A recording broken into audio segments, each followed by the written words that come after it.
자, 우리가 살다 보면 여러 가지 상황이나 개념을 맞닥뜨리게 되는데 한쪽에서 보면 고통인데 다른 쪽에서 보면 행복인 것이 어떤 것이 있을까요? 우리가 살다 보면 아마 이런 걸 많이 경험할 수 있게 될 것 같습니다. 예를 들면 운동 같은 것도 그럴 수 있겠네요. 운동하는 순간에는 왜 고통스러우나 사실은 그것이 끝나고 나면은 굉장히 뿌듯함을 느낄 수도 있겠고 또 공부 같은 것도 그렇겠네요. 공부하는 기간 동안에는 고통스럽게 느낄 수도 있는데 알아가는 진리를 향해 가는 그 과정에서 성취감을 느낄 수도 있겠고 그래서 사실 인생사에서 모든 것이 그렇지는 않지만 대부분의 많은 것들은 동전의 양면성처럼 한쪽에는 고통이고 다른 쪽은 행복인 이런 개념이나 상황들이 많이 있는 것 같습니다.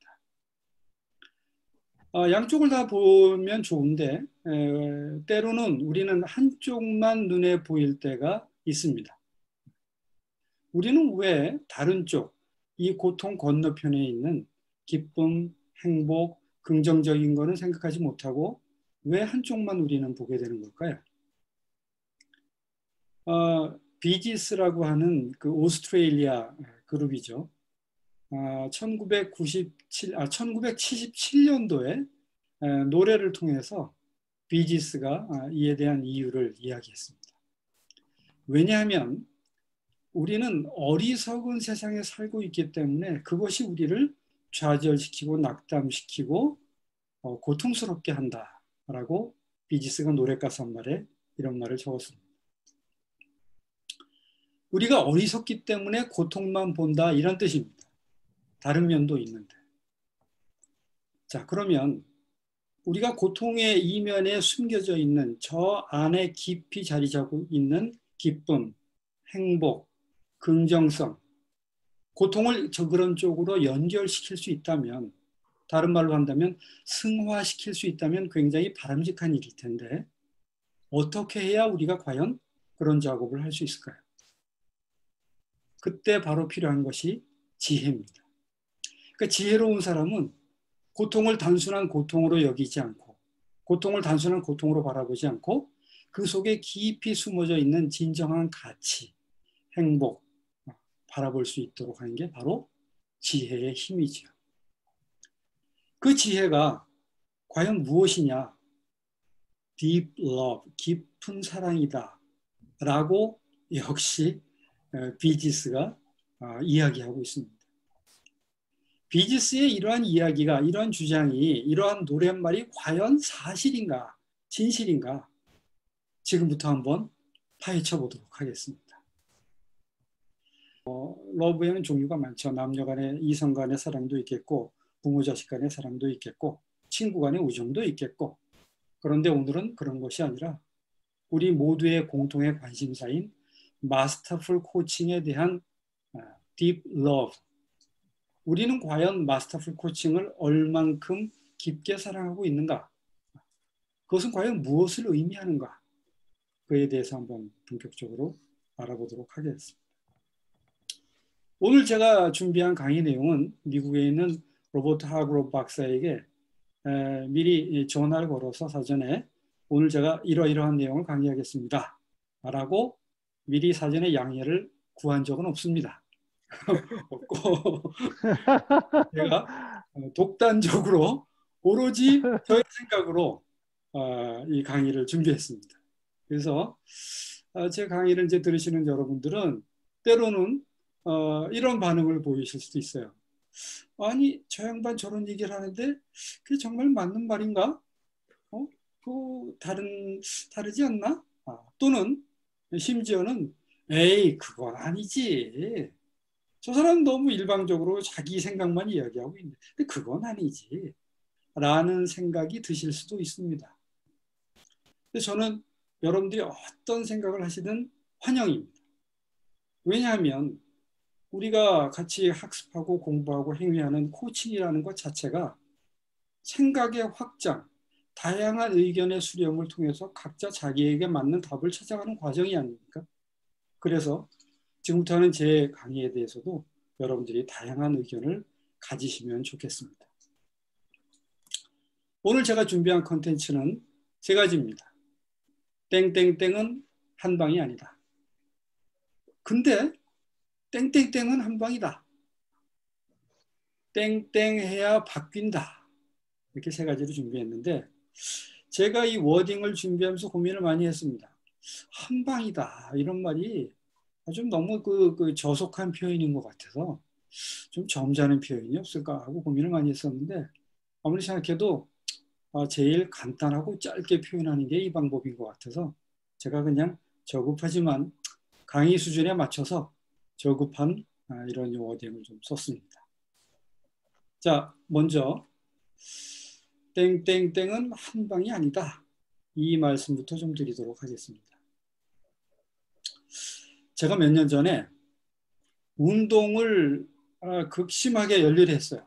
건강해지고 싶어갖고 매우 열심히 했는데 급격하게 운동을 했는데 할 땐 좋았는데 하고 나서 난생 처음 느껴보는 그런 걸 느낀 거예요. 난생 처음 당해봤기 때문에 어떻게 단어로 표현할 수가 없어요.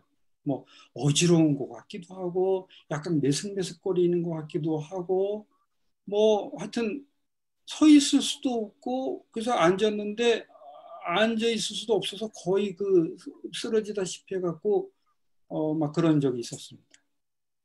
시간이 지나니까 뭐 이렇게 조금씩 정신이 돌아오더군요. 친구한테 이야기했습니다. 그랬더니 그 친구가 다른 건 몰라도 그런 증세라면 병원에 한번 가보는 게 좋을 것 같다. 아무래도 심장 쪽인 것 같은데 그래서 그 친구의 그 추천에 따라서 제가 병원에 갔습니다. 대한민국에서 뭐 둘째가라면 서러워할 그런 병원입니다. 병원에 갔더니 요즘은 참 정말 그 의학 분야가 세분화가 많이 됐더군요. 제가 이제 심장 쪽인데 그러니까 그 순환기 내과, 그러니까 내과 중에서도 순환기 내과라는 게 있더군요.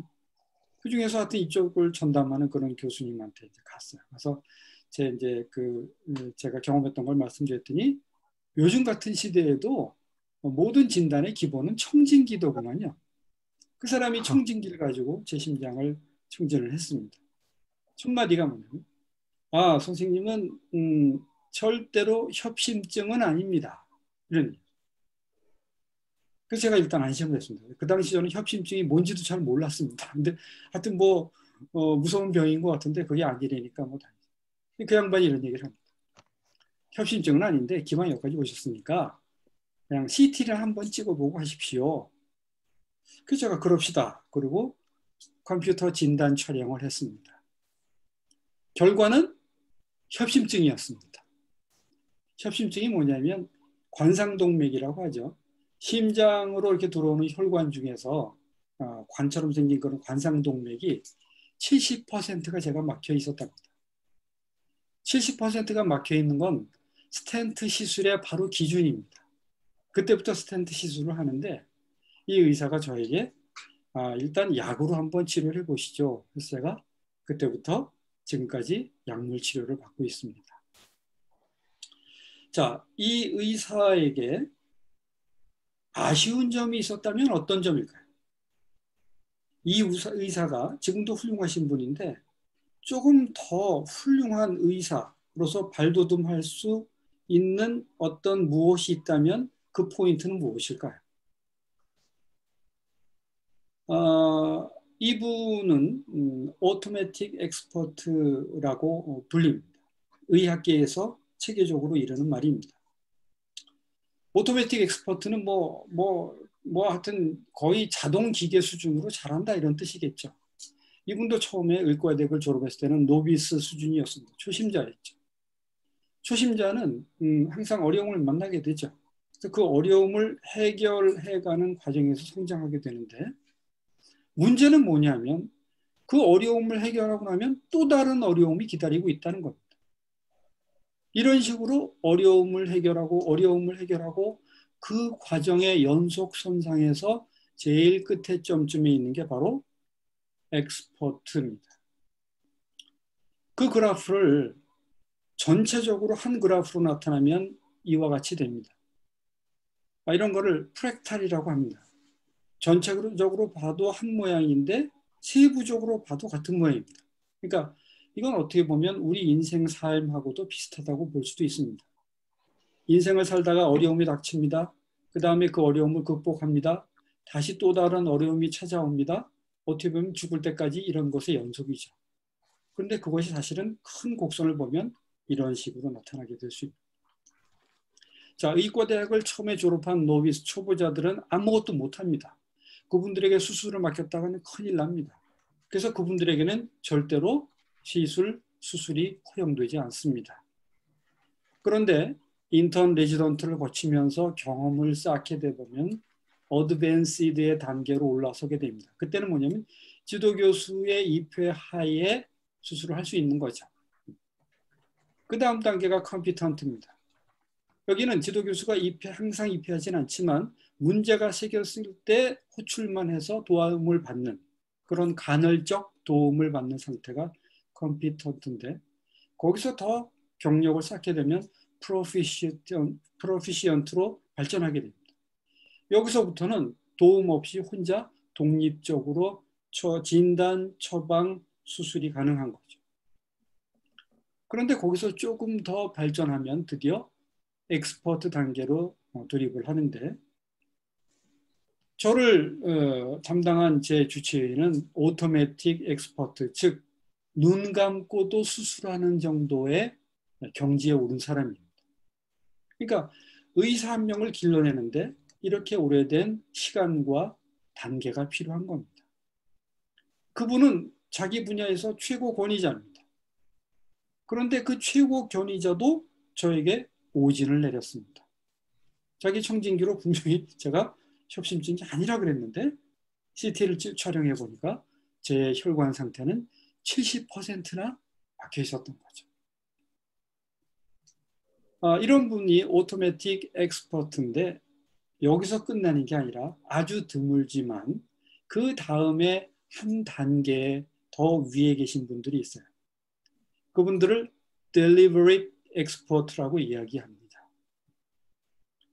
이분들이 오토매틱 엑스퍼트와 다른 점은 무엇이냐면은 이분들도 역시 delivery expert도 눈 감고 수술하는 그런 처치력, 수술력, 지식, 실력이 있는 것은 마찬가지죠. 그런데 무엇이 더 그 이상이냐면 이분들은 남들이 아무 문제가 없다라고 생각하는데도 스스로 문제를 만들어서 그 문제를 도전하고 성취하고 해결하고 또 다른 문제로 건너가고 하는 그런 끊임없이 새로운 목표를 설정하고 나아가는 근데 그것이 누구의 힘에 의해서 순전히 자발적으로 그런 사람을 우리는 deliberate expert라고 이야기합니다. 그런 사람이 얻어내는 성과는 그렇지 못한 사람이 얻어내는 성과하고는 격이 다른 성과입니다. 여러분 명당의 정의가 어떻게 됩니까? 명당 좋은 자리죠. 배산 임수 이런 얘기가 많이 나옵니다. 근처에 산도 이렇게 있고 앞에 강도 있고 넓은 호수도 있고 그러면 배산 임수죠. 집이 한 요 근처쯤 있으면은 아주 좋은 명당입니다. 제가 바로 그런 데 살고 있습니다. 저는 대전에 살고 있는데요. 저희 집 앞으로 이렇게 강이 3개나 지나갑니다. 그리고 여기 대청호수도 있고 여기는 계룡산이 있고 여기는 보문산이라는 게 있고 이쪽에는 계족산이라는 정말 풍수지리적으로 볼 때 대전에 특히 제가 사는 동네는 명당입니다. 근데 리더십 관점에서 봤을 때는 아직까지 부족한 점이 있습니다. 명당이라고 하기. 리더십 관점에서 봤을 때는 어떻게 해요? 그 동네에 훌륭한 사람이 있어야 됩니다. 여기가 저희 집인데 저희 집 바로 앞에 옆에 동에 아주 훌륭한 사람이 있어요. 어떤 사람이냐?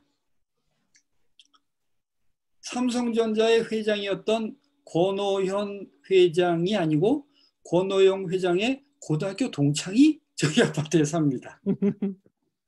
그래서 저는 아주 운이 좋게 이런 훌륭한 권오현 회장의 이야기를 간접적으로 전해드릴 수 있는 아주 제가 그런 명당에 살고 있습니다. 권오현 회장이 9월 달에 신간을 냈는데 초격차 리더의 질문이라는 책입니다. 이 책은 전편의 소편입니다. 이분이 처음에 출간한 책은 초격차라는 책이었습니다. 여기서 이분은 삼성전자가 세계 초인류 기업으로 될 수 있는 그 비결을 제시하고 있었죠. 그래서 그것이 결과적으로 초격차를 이루었는데 그 정의를 이 책에서 보면 이렇게 합니다. 넘볼 수 없는 차이를 만드는 격이다. 남들이 감히 넘볼 수 없는 차이를 만드는 격을 삼성전자가 이루어낸 거죠. 세계 초인류 기업의 격입니다. 바로 이런 격입니다. 남들은 이야기하지 않습니다. 만족합니다. 그러나 초격차를 이뤄내는 사람들은 본인 스스로가 갭을 만들어냅니다. 그래서 삼성전자가 아무도 이야기하지 않던 그렇게 꼭 가져갈 필요가 있느냐라고 이야기했던 수많은 핸드폰을 화형식을 쳐드리죠. 그런 삼성전자의 그 deliberate export, 스스로 새로운 목표를 만들어내고 문제를 도전하고 하는 그런 것이 없이는 오늘날에 이르지 못했을 겁니다. deliberate export가 아닌 그런 다른 사람들이 일반적인 리더들은 무엇에 의해서 움직이는가 하면은 상황적 결핍이 주어졌을 때 비로소 그것을 해결하려고 움직입니다. 의사로 치면은 뭐가 수술이 잘못됐다, 뭐 어떤 응급상이 발생했는데 뭐 이때까지 방역이 못한 거다, 어떤 그런 것들이 발생했을 때 그 사람을 움직이게 하는 동력이 되는데, 반해서 deliberate export는 자발적으로 결핍 상황을 만들어냅니다. 아무도 이의 제기하지 않습니다. 그냥 이대로 살아도 누구도 문제 삼지 않습니다. 훌륭하다라고 이야기합니다. 그런데 자기가 만족을 못합니다. 그래서 자기만의 새로운 목표를 만들어냅니다. 그것이 deliberate export의 특징이고, 그분들이 지향하는 게 결국은 impossible future입니다. 일반인들이 봤을 때는 이해할 수 없는 행위입니다. 도저히 다다를 수 없는, 이제는 된 건데, 근데 저 사람들은 이상한 사람들입니다. 도저히 갈 수 없는 그런 목표를 설정해 놓고, 그것도 누가 설정합니까? 본인 스스로가.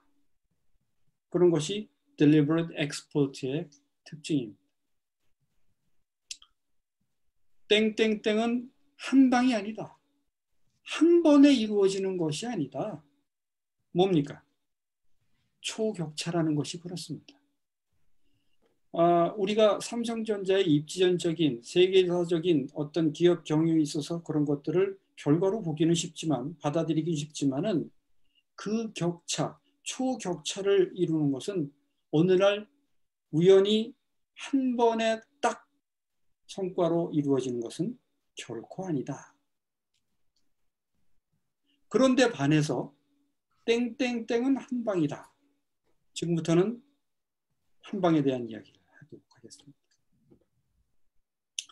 제가 조금 전에 deliberate expert, 의사 중에서 저를 오진한 automatic expert보다도 한 차원 높은, 한 단계 위에 그런 분에 대해서 말씀드렸고, 그것이 꼭 비단 의사뿐만이 아니라 우리의 삶에서도 마찬가지고, 특히 기업 경영을 하시는 분들에 대해서는 더더욱 마찬가지고 필요한 건데, 그분들의 특징이 자발적 결핍으로 끊임없이 목표를 세우고 나가는 그런 분들이다라는 말씀을 드렸는데, 문제는 그런 분들을 어떻게 양성할 것인가, 어떻게 하면 그런 분들을 만들어낼 수 있는가. 이 말이 온전한지 모르겠지만 그것이 관건이죠. 마스터풀 코칭은 크게 파트 4로 여러분 잘 아시다시피 이렇게 이루어져 있습니다. 그리고 각 장을 전부 합치면 뭐 23장까지 이렇게 쭉 있는 방대한 양의 책입니다. 이 마스터풀 코칭을 만약에 제가 여러분들에게 한 단어로 요약하십시오 하면 여러분들은 어떤 단어를 떠올리시겠습니까? 이 마스터풀 코칭에서 가장 중요한, 가장 임팩트 있는 한 단어만 꼽으십시오 하면 여러분들은 어떤 단어를 꼽으시겠습니까? 만약에 제가 그걸 한 단어만 더 뽑아 보십시오. 두 단어로 한 문장을 만들어 보십시오 하면은 여러분들은 어떻게 설명하시겠습니까? 저는 3장을 주목합니다. 파트 1의 3장에 마스터풀 코칭으로 가는 4개의 방향이라는 장이 있습니다. 그 장에 보면 4개의 방향이 나오는데 그 4개의 방향 중에서 세 번째 것이 바로 이런 내용입니다. 리더가 먼저 땡땡땡 되어야 한다는 사실을 인식시킵니다. 땡땡땡은 뭡니까? 예, 맞습니다. 여러분 바로 읽으신 그대로 재창조입니다. 마스터풀 코칭의 핵심은 저는 재창조라고 봅니다. 사람을 재창조시키는 것이 마스터풀 코칭입니다. 어떤 리더로 재창조시킵니까? 어떤 리더입니까? 익스트림 리더입니다. 아주 극한적인 리더입니다. 보통의 리더가 아닙니다.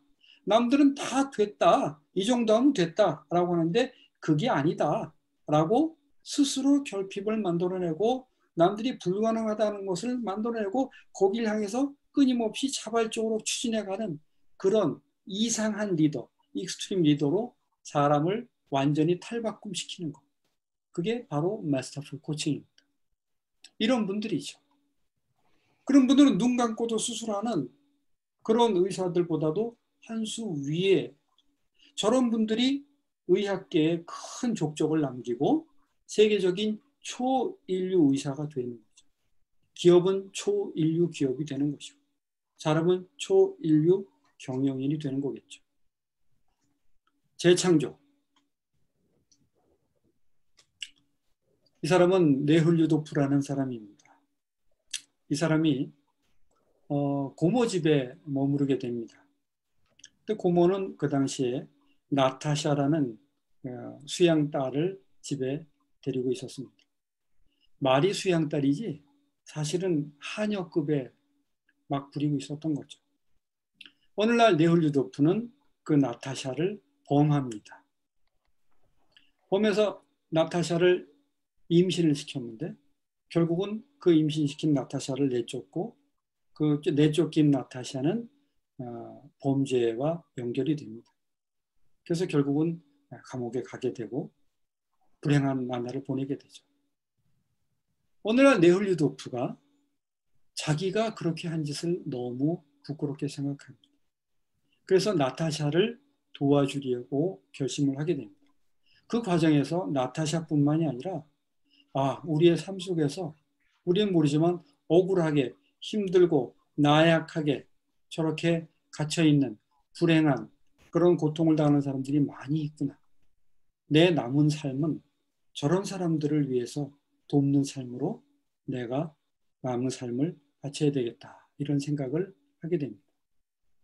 여러분들 잘 아시는 톨스토이의 부활입니다. 부활은 뭡니까? 부활. 부활하면 떠오르는 게 예수님이죠. 다시 태어나는 겁니다. Reborn, recreate. 여기 어떤 사람이 있는데 이 사람은 궁 밖으로 나왔어요. 그러니까 궁 안에 살고 있는 사람이죠. 궁 안에 살고 있으니까 이 사람들은 왕족이라는 뜻입니다. 밖으로 나와갖고 밭갈이 하는 농부를 보고 아니 사람이 저렇게 수고를 해야지 겨우 삶을 영위할 수 있는 거구나. 먹고 사는 거구나. 인간 사회의 고통을 그때 처음 깨달은 거예요. 아니 일해서 사는 건 너무 당연한 거 아닙니까? 그렇죠? 우리 같은 일반인에게. 근데 이분은 뭐예요? 그것이 충격일 정도로 일반인과는 격리된 삶을 살았던 사람이에요.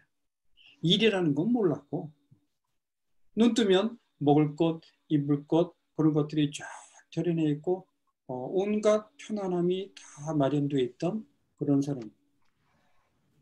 근데 그 사람이 인간 사회의 고통을 깨닫고 이제부터는 내가 그렇게 편한 삶이 아니라 인간을 고통으로부터 해방시켜야 되겠다. 자유로운 삶, 희노애락에서 해방시킬 수 있는 그런 사람이 되어야 되겠다라고 결심을 하고 다짐을 하죠. 시타르타입니다. 아까 부활 얘기가 나왔었는데 이분이 그거와 관련이 있는 거죠. 이 사람은 예수님이 붙잡혔을 때, 그러니까 붙잡히기 전에 예수님을 따라다닌 12제자 중에 한 명인데, 예수님이 이제 붙잡혔어요. 그래서 이제 고문을 막 당하고 있는데, 궁금하니까 그래도 그 근처에서 밖에서 얼씬거렸습니다. 옆에서 불 쬐던 사람이 이 사람 얼굴을 알아보고, 아니 당신 저 예수님 따라다니는 사람 아니에요? 그랬더니 아닙니다. 난 그 사람 알지도 못합니다. 아니 이 사람 맞구만 맞네 그 사람 아니요? 절대로 난 그 사람 아닙니다. 라고 새벽 닭이 울기 전에 3번을 부인을 했습니다. 시간이 지났습니다. 너무 부끄러웠습니다. 왜냐하면 예수님이 잡혀가기 전에 그런 이야기를 먼저 하셨거든요. 너희들 중에 새벽 닭이 울기 전에 나를 모른다고 3번이나 부인하는 사람이 있을 것이다. 그랬더니 이 사람이 다른 사람은 몰라도 저는 아닐 겁니다. 아마. 그렇게 그랬는데 자기가 바로 그 3번을 부인한 겁니다. 너무도 부끄러운 나머지 그 사람이 하여튼 돌아섰는데 그걸 회심이라고 하죠. 마음이 바뀌어서 결국은 교회의 반석이라고 부르죠. 이 사람. 베드로 사제입니다.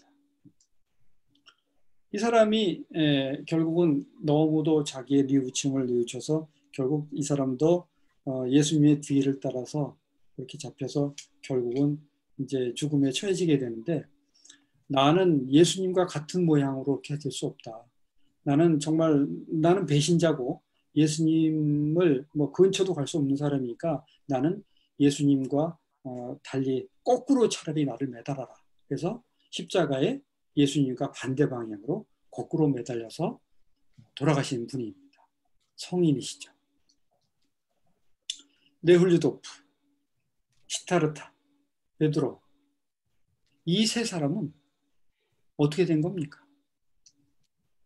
이 사람은 재창조된 겁니다. 다른 말로 하면 부활한 거고요. 재창조. 창조가 다시 이루어진 겁니다. 창조가 다시 이루어진 겁니다. 근데 그 시간을 한번 보겠습니다. 도대체 재창조되는데 얼마나 시간이 걸렸나? 시타르타가 궁 밖으로 나와서 일하는 농부를 보고 인간사의 고통을 깨달았다. 언제 그랬습니까? 어느 날 한순간에 그렇게 깨달은 겁니다. 안에서 잘 먹고 잘 놀고 있다가 어느 날 문 밖으로 나왔고 한순간에 그걸 깨달은 겁니다. 네올류도프가 나타샤를 보고서 내가 정말 잘못했구나. 저는 앞으로는 내 삶을 나 위주로 내가 갑질하던 걸 그만두고 완전히 을을 위해서 내가 살겠다. 그때 걸린 시간은 얼마입니까? 한순간입니다. 베드로가 회심, 너무도 부끄러워서 자기 마음을 돌리고 역시 한순간입니다. 한자에 초자라는 말이 있습니다. 시작한다는 뜻이죠. 출발할 때 그런 의미입니다. 옷의변에 칼도자를 씁니다. 옷의에 칼도자, 옷을 칼로 자른다는 뜻인데 천을 가위로 자를 때 2가지 상태밖에 없습니다. 하나는 잘리지 않은 천, 또 하나는 잘린 천. 둘 중에 하나입니다. 그 중간은 없습니다. 그러니까 어떻게? 우리가 출발이라고 하는 개념은 출발하기 전에 딱 누구나 정지해 있죠. 근데 출발하면 확 뜨기 시작하죠. 그러니까 달리거나 준비하고 있거나 2개지 그 중간은 없는 겁니다. 원래가. 우리가 재출발, 재탄생, 재창조 순간적으로 이루어집니다. 물론 그렇게 되기까지 숙성이 필요한 경우도 있긴 합니다. 그러나 많은 경우에 사람이 전적으로 바뀔 수 있습니다. 그렇다면 과연 뭐가 재창조되는 것인가? 존재가 재창조되는 것입니다. 이 사람들은 존재가 바뀐 사람입니다. 그 전과는 전혀 다른 존재입니다. 네올류도프는 갑질의 대명사였고요. 근데 완전히 을로 그 존재가 바뀌게 됩니다. 시타르타는 왕족이었는데 평민으로 바뀌고요. 어떤 사람이 행동의 변화를 일으켰습니다. 근데 이 사람이 행동하는데 시원치 않아요. 오래가지도 못하고 조금만 변화된 상황이면 대처를 못해요. 왜 그렇습니까? 그 사람의 생각이 바뀌지 않아서 그렇습니다. 그래서 어떤 사람이 한순간의 행동이 아니라 제대로 된 행동의 변화를 일으키기 위해서는 그 사람의 뭐가 바뀌어야 됩니까? 사고가 바뀌어야 됩니다. 그런데 어떤 사람의 생각과 어떤 사람의 행동이 바뀌었다고 해서 그 사람이 본질적으로 바뀌었다고 이야기할 수는 없습니다. 그 사람이 본질적으로 바뀌는 것은 생각과 행동이 바뀌는 것과는 차원이 다른 이야기입니다. 우리는 그런 걸 존재가 바뀐다라고 이야기합니다. 존재가 바뀐다. 구체적으로 뭐가 바뀌어야 존재가 바뀌는 겁니까? 우리는 존재에 대한 이야기를 많이 합니다. 근데 뭐가 바뀌어야 존재가 바뀌는 겁니까? 이 사람들은 뭐가 바뀐 겁니까? 과연 이 사람들도 생각이 바뀌었습니다. 행동도 바뀌었습니다. 그렇죠? 그런데 이 사람은 그렇게 얘기하지 않습니다. 존재가 바뀌었다라고 이야기합니다.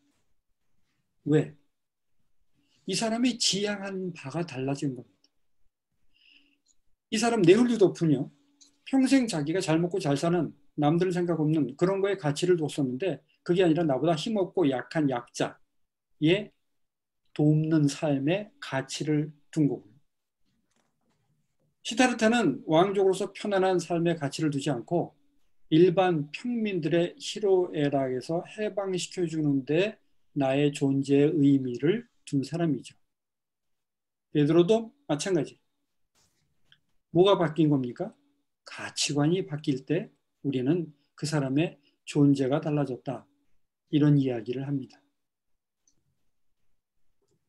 생각과 행동은 어지간한 동물도 할 수 있는, 물론 차원이 약간 다르긴 하지만, 그러나 존재, 가치관의 문제는 우리 인간의 문제입니다. 인간 본질에 대한 문제입니다. 어떤 사람이 행동이 바뀌었는데 아까 말씀드린 대로 근원적으로 바뀌지 못했어요. 조금만 어떤 상황이 변화가 되면 대처를 하지 못하고 그런 이유는 생각이 바뀌지 않아서 그렇습니다. 그래서 생각을 좀 더 오픈시키고 바뀌면 그 사람의 행동을 잘 바뀔 수 있는데 생각이 바뀌었다고 해서 커다란 변화를 이루어내지는 못합니다. 그럴 때 그 사람의 존재에 개입을 해서 존재가 바뀌면 생각이 바뀌고 행동을 바꿀 수 있습니다. 이런 식의 학습법을 우리는 메스터풀 코칭에서 삼중고리 학습이다. 이렇게 배웠습니다. 우리가 어리석음 때문에 우리 자신이 좌절하고 우리 자신이 고통스럽고 고통의 바다 속에 살고 있는 거죠. 비지스가 이야기했듯이.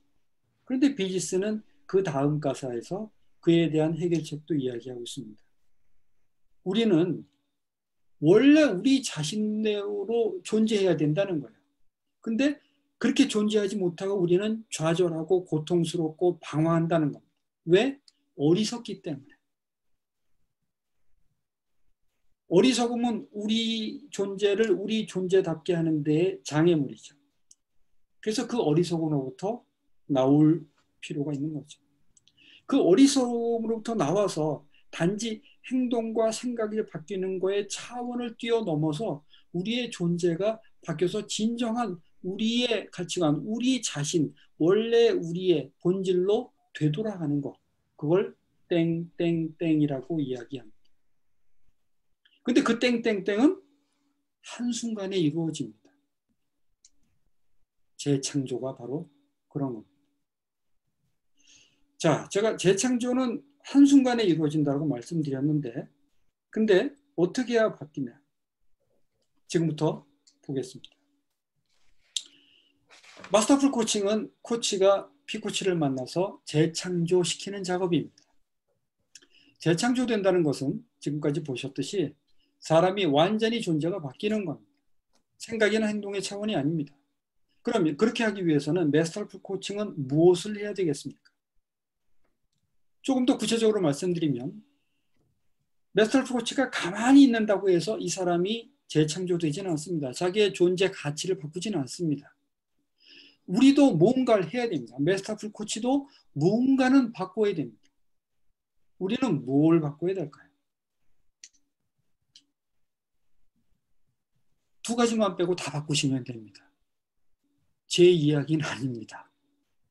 1993년도에 이건희 회장이 프랑크푸르트에 삼성의 임직원 100여 명을 모아놓고 사장단 100여 명을 모아놓고 2박 3일 동안 거기서 세미나를 개최합니다.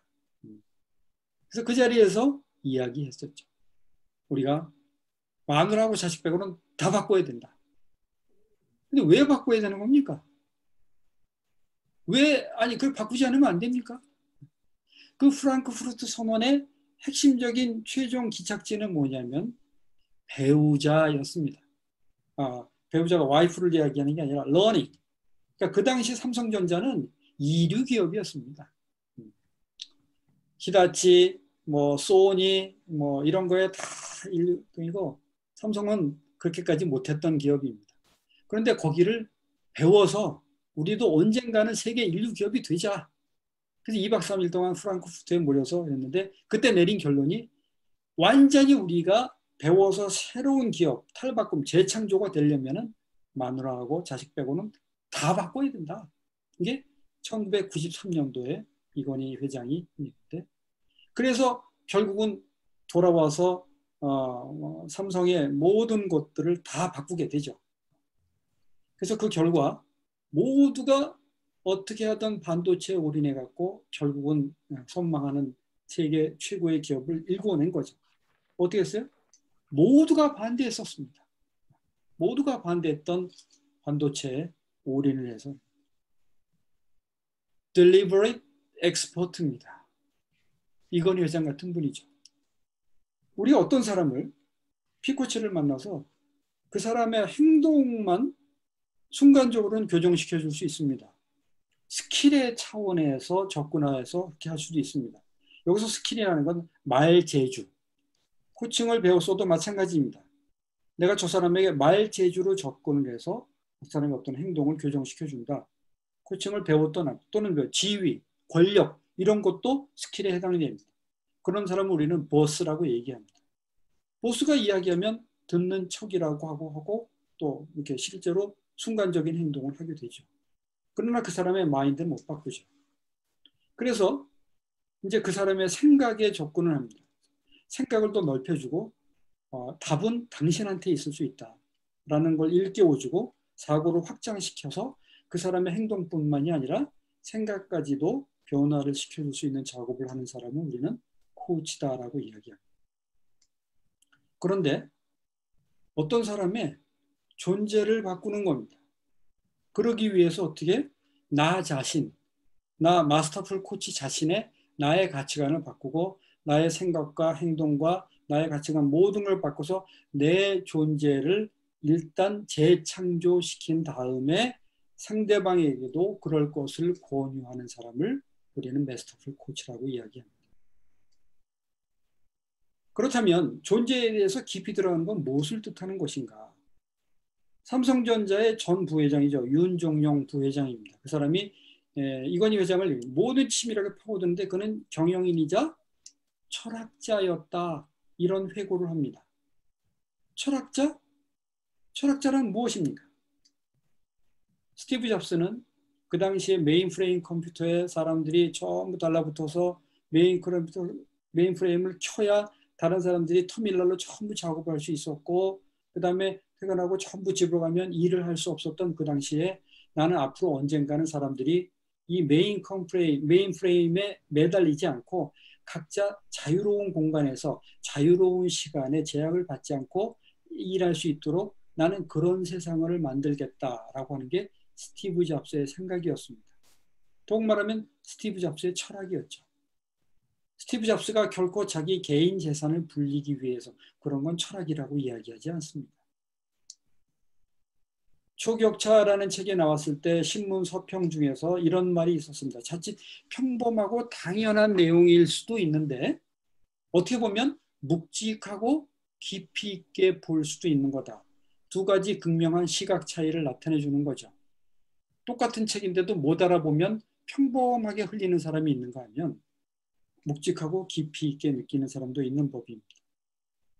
friend란 말을 아리스토텔레스는 두 개의 몸에 깃든 하나의 영혼이다 이렇게 정의했습니다. 매우 멋진 표현이죠. 결국 뭡니까? 깊은 사랑의 관계가 결국은 friend고 깊은 사랑의 관계로 친구 관계가 되는 것이 결국은 마스터풀 코칭입니다.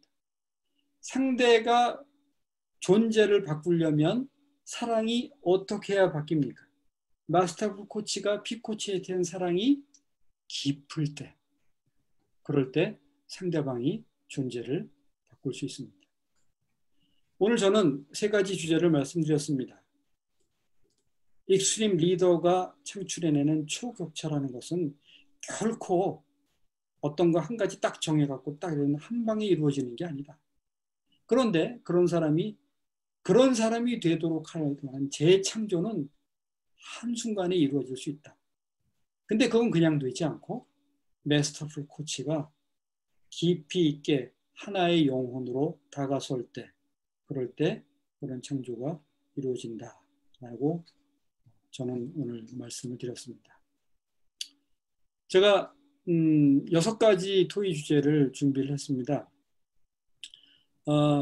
제가 보니까 이 주제 성격상 조별로 통일해서 한 조의 하나의 주제를 딱 정해서 그걸로 이렇게 토의를 하는 것보다는 조를 정하시는 거는 이제 정하시는데 각 조회 내에서는 각 개인이 자유롭게 이 질문들 중에서 본인이 하시고자 하는 그런 그 말씀을 이렇게 토의를 하시면 어떨까 하는 그런 생각을 제가 좀 해봤습니다.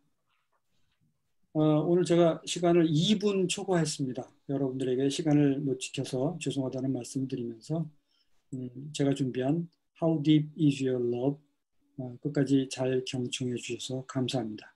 오늘 강의를 마치도록 하겠습니다. 감사합니다.